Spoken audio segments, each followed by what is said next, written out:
The last several years have been a renaissance for the high yield income ETF space, and every year a new innovative ETF gets released. But innovative doesn't always mean better, as some older ETFs are resurging in popularity and finding their way into people's portfolio. Another ETF that I think is worth looking at is RDT. But is RDT obsolete in 2026? Well, I'll be exploring the questions: is RDT outperforming other high yield ETFs? And what type of portfolio does RDT fit in? So, if you're interested in finding an ETF that might help you generate income and maybe outperform other ETFs, stick around until the end of the video.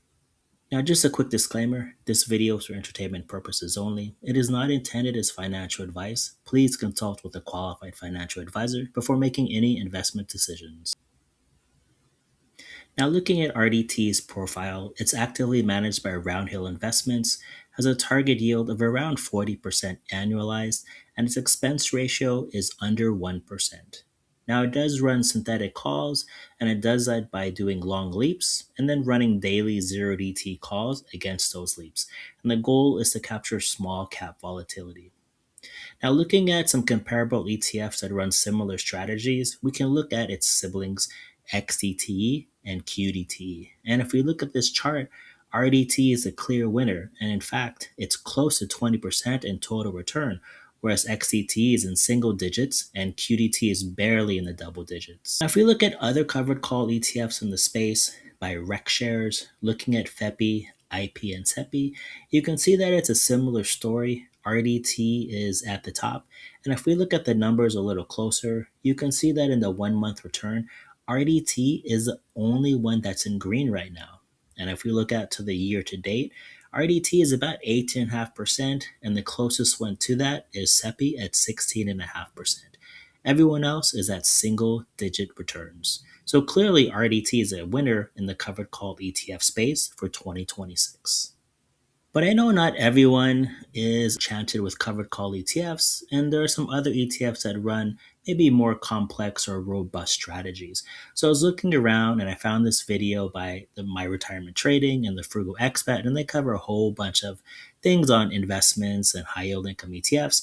And in one video, they covered the Four Horsemen Income Portfolio, which consists of OVL, GPIX, QQQI, and TDEX. So I wondered, how does RDT stack up against the Four Horsemen Income Portfolio? Well, looking at this chart, you can see that RDT is still on top. I mean, it's blue and everything else is underneath it. And if we look at the numbers a little closer, you can see that RDT, again, is the only one in green. And if we look at the year to date, it's the only one that's really close to 20%. The next ETF that's even remotely close is GPIX, which actually I think long term GPIX is the better ETF.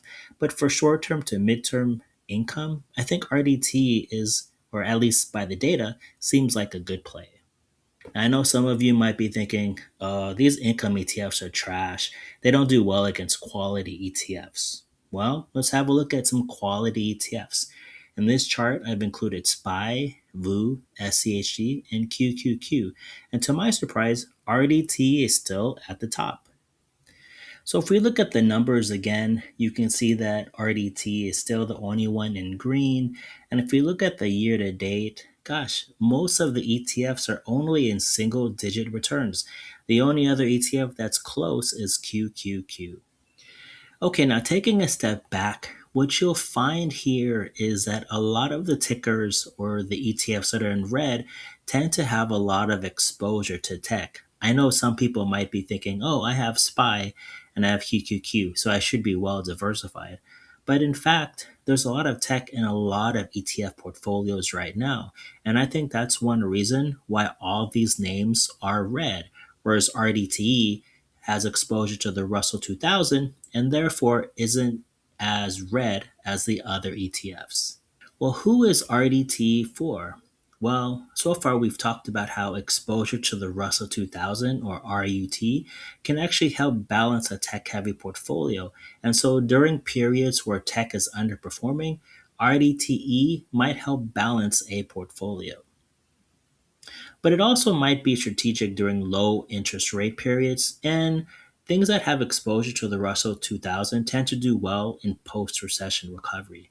Now, just to pause one moment and give you a caveat, although I am talking about the Russell 2000 and RDT has somewhat of a connection to it, it may not be as strong of a correlation because even though the Russell 2000 has some of these, I would say, advantages during certain markets, the fund managers of RDT still have to perform and capitalize during these periods. Okay, so moving on, looking at some of the years where RDT, or rather the Russell 2000, has done well, you can see that most of the time the S&P 500 outperforms, but in certain markets, like I said in the previous slide, post-recession recovery, low interest rates, this is where RDTE or funds like RDT tend to do well. So it might be strategic to hold things like RDT during these type of periods.